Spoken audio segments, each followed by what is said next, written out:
There are words that decorate the mind, and there are words that disturb it. The most important life lessons are not meant to comfort you. They are meant to wake you up. They confront the illusions you live by and expose the parts of yourself you have avoided. True wisdom does not flatter the ego, it challenges it. The quotes that endure across time do so because they speak to something ancient within the human psyche, something that recognizes truth even when the conscious mind resists it. One such truth is this: everything you reject in yourself does not disappear, it waits. It waits in the shadows of your behavior, in your repeated mistakes, in the emotional reactions you cannot explain. Life does not punish you randomly, it mirrors what you have not made conscious. What you call fate is often nothing more than an unlived part of your own nature demanding recognition. Until you turn inward, the outer world will continue to confront you with the same lessons in different disguises. Another lesson is that suffering is not a mistake in life's design. Pain is the pressure that forces the soul to grow. Without inner conflict, there is no transformation. Comfort preserves the personality you already have, but discomfort creates the one you are meant to become. The moments that break you are often the moments that introduce you to your deeper strength. Growth begins where the familiar self-image collapses. You are also not who you pretend to be for the world. Much of what you call your personality is a carefully constructed mask, shaped by expectations, fear of rejection, and the desire to belong. While this mask allows you to function socially, it also distances you from your authentic self. The longer you identify with it, the more empty life feels. Meaning returns only when you risk removing the mask and facing who you are beneath it. Life's deeper purpose is not happiness, but wholeness. Happiness comes and goes, dependent on circumstances. Wholeness, however, arises when you integrate both your light and your darkness. The traits you label as weaknesses often contain the very energy you need for vitality and creativity. When denied, they turn destructive. When understood, they become sources of wisdom. Finally, remember this: the unconscious is not your enemy. It is a vast inner world seeking dialogue, not domination. Dreams, emotions, and sudden impulses are not obstacles to reason, they are messages. When you learn to listen rather than suppress, life begins to feel guided rather than chaotic. The journey inward is not easy, but it is the only path that leads to a life that feels truly your own. What we refuse to acknowledge within ourselves does not simply disappear. It does not fade quietly into the background while life moves forward. Instead, it lingers in the hidden corners of the psyche, influencing thoughts, emotions, and behaviors in ways we may never consciously recognize. Every fear we deny, every desire we label as unacceptable, every impulse we suppress, continues to operate in the shadows of our mind.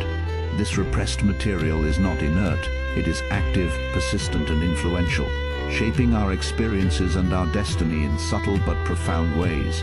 When we refuse to face aspects of ourselves, life finds a way to bring them back to attention. It does so through patterns that repeat, relationships that mirror unresolved conflicts, and circumstances that trigger reactions disproportionate to the situation at hand. The events that feel like coincidence or misfortune are often reflections of what has not been integrated within. For instance, a person who refuses to acknowledge their own anger may find themselves repeatedly surrounded by situations that provoke frustration and resentment. They may feel victimized by circumstances or by others, not realizing that these experiences are drawn to the unresolved energy within themselves. In this sense, repression does not remove discomfort, it redirects it, often in indirect ways that feel beyond personal control. Likewise, desires that are denied or shamed do not vanish. They manifest in compulsions, obsessions, or unexplained cravings. A person may insist they do not care about recognition, success, or intimacy, yet they may find themselves repeatedly seeking validation, approval, or connection, often in ways that undermine their own well-being. The unconscious mind does not distinguish between what is socially acceptable and what is rejected. It simply acts. In essence, what we refuse to see in ourselves exerts influence by shaping our perceptions, guiding our choices, and framing our interpretations of the world. The more we push away an aspect of our being, the stronger its hold on us becomes. It hides in relationships, career paths, habits, and repeated mistakes, silently demanding acknowledgement. The shadow is not meant to punish us, but to teach us. Only by turning toward it, by recognizing and understanding what we have repressed, can we regain autonomy over our lives. By shining light on the hidden parts of ourselves, we cease to be unconsciously driven by forces we do not recognize, and instead begin to consciously direct our own journey. Repression is never the solution. It is a temporary evasion that guarantees repetition. The aspects of ourselves we deny will always find a way to the surface, shaping our destiny until we are willing to confront, integrate, and learn from them. Awareness transforms hidden patterns into conscious choice, and only then can the shadows that once controlled us become sources of insight, strength, and personal freedom.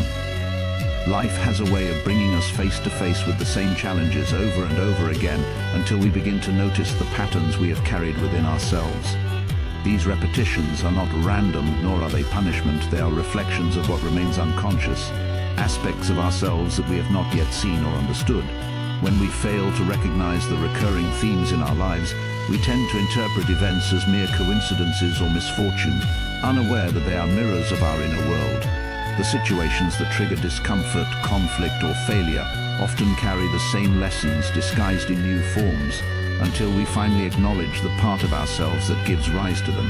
For example, someone who continually encounters betrayal or disappointment in relationships may initially blame others, seeing each incident as unique.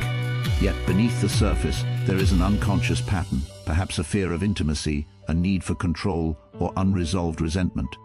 Until these dynamics are brought into conscious awareness, life will continue to present similar experiences, compelling the individual to confront what they have ignored. Similarly, challenges at work, recurring financial difficulties, or repeated emotional conflicts can all be traced back to the unconscious beliefs and habits we carry. The universe, in its relentless precision, arranges circumstances to provide opportunities for self-reflection and insight. This repetition is a form of guidance. It is life insisting that we turn inward, pay attention, and learn. It is not enough to superficially react to events or attempt to escape them through avoidance, denial, or distraction. The unconscious patterns will persist, often growing stronger in their influence, until we are ready to face them. Awareness is the key to breaking this cycle. When we begin to notice the recurring themes in our lives, to question our habitual reactions, and to examine the beliefs and fears that drive them, we start to lift the veil of the unconscious. Conscious recognition allows us to see the connection between past and present, between inner cause and outer effect. We begin to understand that life is not merely happening to us, we are participating in the creation of our experiences through what remains unacknowledged within. Each repetition is an invitation to deeper understanding, an opportunity to transform patterns that were once automatic into conscious choices. With this awareness, the lessons that once felt burdensome or frustrating become clear and meaningful. We move from unconscious repetition to deliberate action, from being trapped by patterns to mastering them. Life in this sense is both mirror and teacher. Until we bring unconscious patterns into consciousness, we remain in cycles of recurring experiences driven by forces we cannot name. But once we see, understand, and integrate these patterns, the repetition ceases and life becomes a process of conscious growth, learning, and expansion. Suffering is an inevitable part of life, yet it is often misunderstood. Most people instinctively resist it, seeing it as a flaw in the design of existence or as something to be avoided at all costs. Pain, whether emotional, physical, or psychological, feels like an enemy, and in that resistance we amplify its intensity. Yet suffering, when approached with awareness, carries a profound and transformative purpose.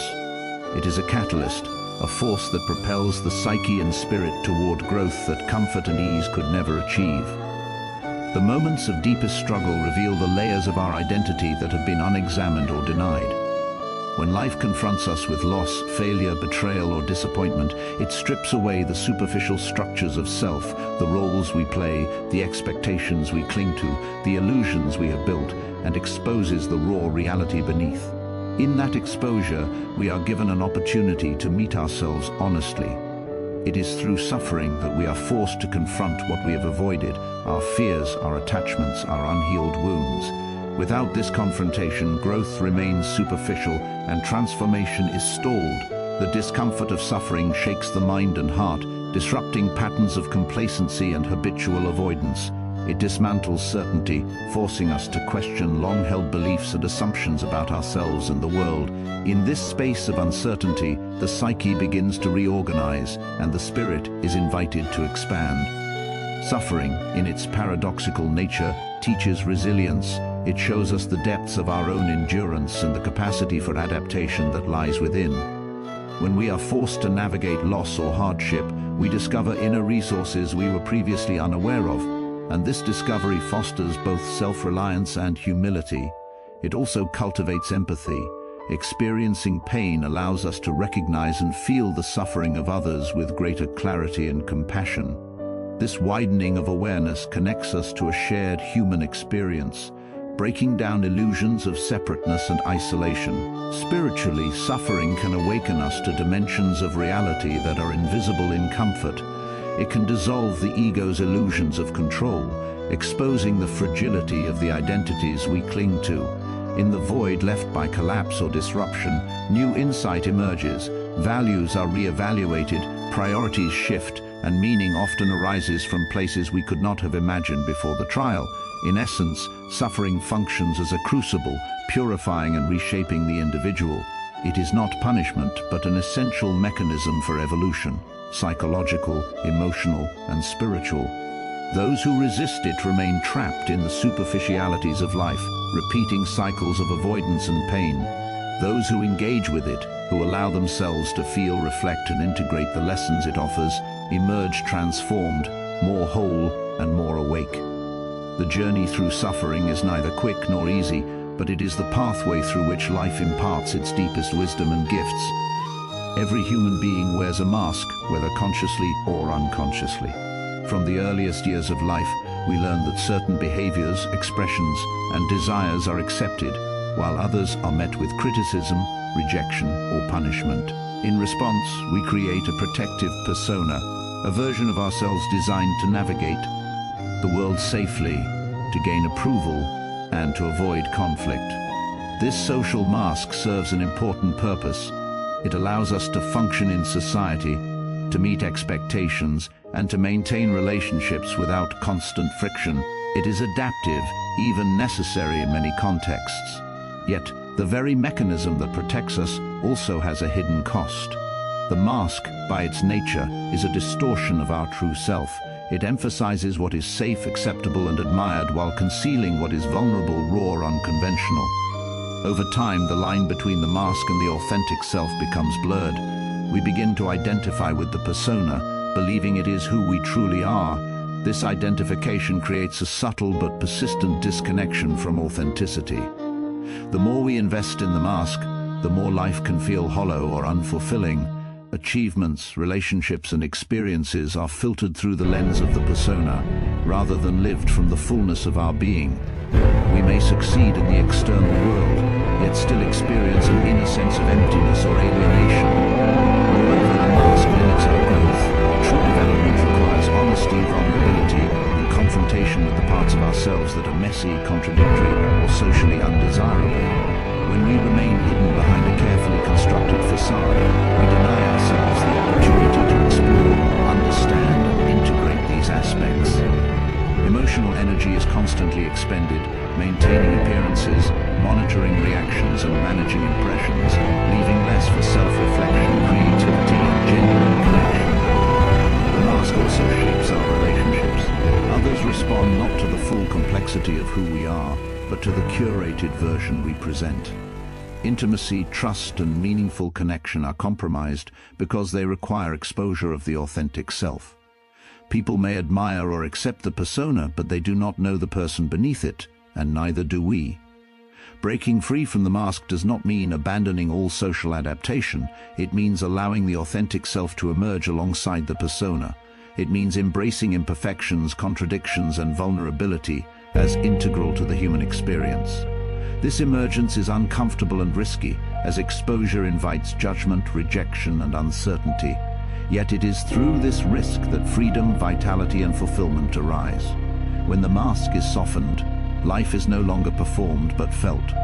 Decisions are guided by inner truth rather than external expectation. Relationships become mirrors of genuine connection rather than transactions of approval. Creativity and expression flourish when they are no longer constrained by the need for conformity. In short, the social mask protects, but it also conceals the very essence of who we are. To live fully, one must navigate the delicate balance between adaptation and authenticity, gradually dissolving the barriers imposed by the persona while embracing the courage to be seen, known, and lived as one truly is. Many people pursue happiness as if it were the ultimate goal of life, believing that fulfillment can be measured by the frequency of pleasurable experiences, the avoidance of discomfort, or the accumulation of external successes. Yet happiness, by its nature, is fleeting. It arises and passes, contingent upon circumstances, people, and events that lie largely outside our control. Chasing happiness as a permanent state is like trying to hold water in your hands. It slips away the moment you grasp it too tightly. True fulfillment, in contrast, does not depend on the transient conditions of the outer world. It is rooted in inner wholeness, in the integration of all parts of the self, both light and shadow, strengths and vulnerabilities. Inner wholeness is not an emotional high or a constant sense of pleasure. It is a deep, steady sense of alignment with oneself, an awareness that life is being lived authentically and consciously. This sense of completeness arises when the fragments of personality, the denied desires, and the suppressed emotions are acknowledged, understood, and incorporated into the totality of who we are. Fulfillment comes from embracing life in its entirety, rather than selecting only what is comfortable or agreeable. It requires the courage to face suffering, uncertainty, and contradiction with openness and presence. The pursuit of constant happiness often leads to avoidance, distraction, and superficiality. When we focus solely on pleasure, we neglect the inner work necessary for growth and integration. Moments of discomfort, challenge, or failure are experienced as threats to happiness, rather than as essential elements of the human journey. In contrast, cultivating inner wholeness allows us to encounter every aspect of life with equanimity. Successes are enjoyed without attachment, failures are faced without despair, and pain is met with curiosity rather than resistance. Wholeness enables us to engage with the world fully, not because it is always pleasurable, but because we are fully present within ourselves. It transforms the ordinary into the meaningful, the mundane into the instructive, and the painful into the instructive.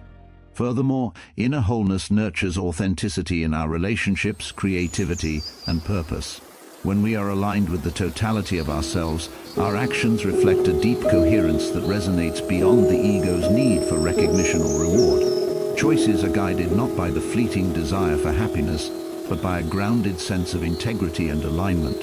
It is in this state that fulfillment becomes self-sustaining. We are no longer dependent on external validation, circumstances, or transient emotions to feel complete.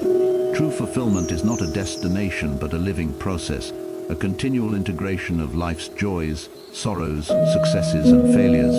It is a state in which happiness may arise naturally at times, but it is not demanded as a condition of worth or completeness. Wholeness, once cultivated, offers a profound freedom, the freedom to experience life fully without being enslaved to the pursuit of fleeting pleasures, and the ability to navigate existence with resilience, depth, and a sense of enduring purpose. Beneath the surface of conscious awareness lies a vast, intricate world, the unconscious. It is not chaotic or random, but a deep reservoir of thoughts, desires, fears, and memories that influence every aspect of our lives. Though hidden, it is far from silent. The unconscious communicates constantly, sending messages through emotions, dreams, and the inner conflicts that arise within us. Emotions are among the most immediate and persistent languages of the unconscious. They appear spontaneously, often disproportionate to the situation, and are felt before they are understood. Joy, sadness, anger, anxiety, or inexplicable excitement are not simply reactions to external events. They are signals pointing to deeper truths within. When we experience strong emotional reactions, we are often encountering aspects of ourselves that have been neglected, repressed, or denied. The emotional response is a guide, urging us to explore what lies beneath the surface. Dreams are another profound channel through which the unconscious speaks. In sleep, the barriers of rationality are lowered, allowing symbolic narratives to emerge. Dreams present images, scenarios, and characters that can feel mysterious, confusing, or even frightening, but each element carries meaning. They often reveal desires we are ashamed to admit, fears we have not faced, or insights we have yet to grasp. By paying attention to dreams, reflecting on their content, and exploring the emotions they evoke, we can gain access to a hidden dimension of self-knowledge. Inner conflict is also a primary means of communication. When we feel torn between choices, values, or desires, it is often the unconscious attempting to reconcile parts of ourselves that are in tension. The voice of reason may advocate one path, while a persistent sense of unease points toward another. This tension is not a flaw, but a dialogue, a necessary friction that encourages introspection and eventual integration. Ignoring or suppressing these inner messages only leads to repetition, frustration, projection onto the external world. The unconscious communicates not to control or punish, but to guide. It presents material that demands attention, reflection, understanding. By listening rather than resisting, we transform these signals into opportunities for growth and self-awareness. Emotions, dreams, and inner conflicts are mirrors reflecting what has not yet been made conscious, and they contain the keys to transformation. Engaging with them requires patience, honesty, and a willingness to face uncomfortable truths about ourselves. It also requires humility, recognizing that there are layers of experience and knowledge within us that surpass conscious reasoning. When we learn to interpret and integrate the messages of the unconscious, we gain clarity, direction, and a sense of wholeness. Life becomes less of a series of random events and more of a coherent journey in which we participate consciously rather than react unconsciously. In this way, the unconscious is not a hidden enemy to be feared, but a profound guide, offering insight, creativity, and wisdom. By attending to emotions, listening to dreams, and exploring inner conflict, we open a dialogue with the deepest parts of ourselves, illuminating the path toward authenticity, growth, and self-realization. If you like, I can now compile all 6 500-word expansions into a complete seamless lecture ready for reading, video narration, or motivational content. This would create a full-length immersive experience in one flowing piece. In the end, life is not a series of random events or fleeting emotions. It is a mirror reflecting the depths of who we truly are.